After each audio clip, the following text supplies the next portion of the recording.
പോറ്റിയെ കേറ്റിയെ parody പാട്ട് തെരഞ്ഞെടുപ്പ് പ്രചാരണത്തിന് ഉപയോഗിച്ചു എന്നുള്ള നിലയിൽ റാന്നിയിലെ UDF സ്ഥാനാർത്ഥി പഴകുളം മധുവിനെതിരെ തെരഞ്ഞെടുപ്പ് കമ്മീഷന് പരാതി. തിരുവാഭരണ പാത സംരക്ഷണ സമിതി സെക്രട്ടറി പ്രസാദ് കുഴിക്കാലയാണ് പരാതി നൽകിയിരിക്കുന്നത്.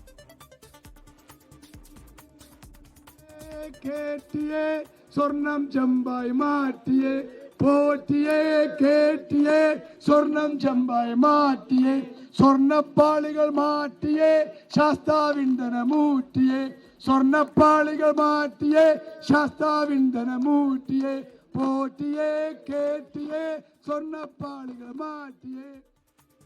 ഷിജോ കുര്യനുണ്ട് പത്തനംതിട്ടയിൽ നിന്ന് വിവരങ്ങൾ നൽകാൻ വേണ്ടിയിട്ട്. ഷിജോ, ഈ പഴകുളം മധു ഈ പാട്ട് പാടിക്കൊണ്ട് തന്നെയാണ് ആളുകളോട് വോട്ട് ചോദിക്കുന്നതെന്ന് തോന്നുന്നു. എന്താണ് ഈ പരാതിയുടെ വിശദാംശങ്ങൾ?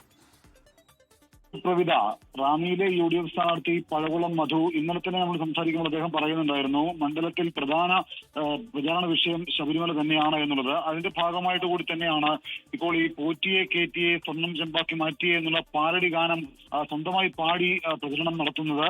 ഇതിനെതിരെയാണ് ഇപ്പോൾ ഈ പഴകുളം മധുവിനെതിരെ ശബരിമല പാത സംരക്ഷണ സമിതിയുടെ ആളായിട്ടുള്ള പ്രസാദ് കുഴിക്കാല തെരഞ്ഞെടുപ്പ് കമ്മീഷന് പരാതി കൊടുക്കാൻ ഒരുങ്ങുന്നത്. പാരടിക്ക് ഈ പാട്ട് പാടി പ്രചരണം നടത്തുന്നത് മതവികാരം വ്രണപ്പെടുത്തുന്നതാണ്. അതുകൊണ്ട് ഈ പാട്ട് പാടിയിട്ടുള്ള പ്രചരണം അവസാനിപ്പിക്കണം എന്ന് പറഞ്ഞുകൊണ്ടാണ് പ്രസാദ് കുഴിക്കാല പരാതി നൽകിയിരിക്കുന്നത്. നേരത്തെ തന്നെ ഈ തിരുവാഭരണ പാത സംരക്ഷണ സമിതി സെക്രട്ടറി ആയിട്ടുള്ള പ്രസാദ് കുഴിക്കാല ഈ പാട്ട് പാടുന്നതിനെതിരെ രംഗത്ത് വന്നിരുന്നു. എന്തായാലും ഇതിനെതിരെ നിയമപരമായിട്ട് പോയാലും ഇത് നിലനിൽക്കില്ല. താനൊരു മതത്തെയോ മതചിഹ്നത്തെയോ ഒരു തരത്തിലും വ്രണപ്പെടുത്തിയിട്ടില്ല. താനൊരു അഭിഭാഷകനാണ്, തനിക്ക് നിയമം അറിയാം, തെരഞ്ഞെടുപ്പ് ചട്ടങ്ങളെ കുറിച്ച് കൃത്യമായ ധാരണയുണ്ട്.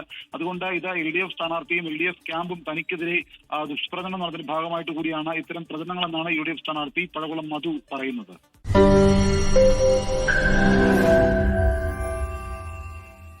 ലോകത്തെവിടെയായാലും ഏത് സമയത്തും 24 വാർത്തകളും ഓഗ്മെന്റഡ് റിയാലിറ്റി പാക്കേജുകളും എക്സ്പ്ലെയിനറുകളും വിശദമായി കാണാൻ ഞങ്ങളുടെ YouTube ചാനൽ നിങ്ങൾക്ക് സബ്സ്ക്രൈബ് ചെയ്യാം.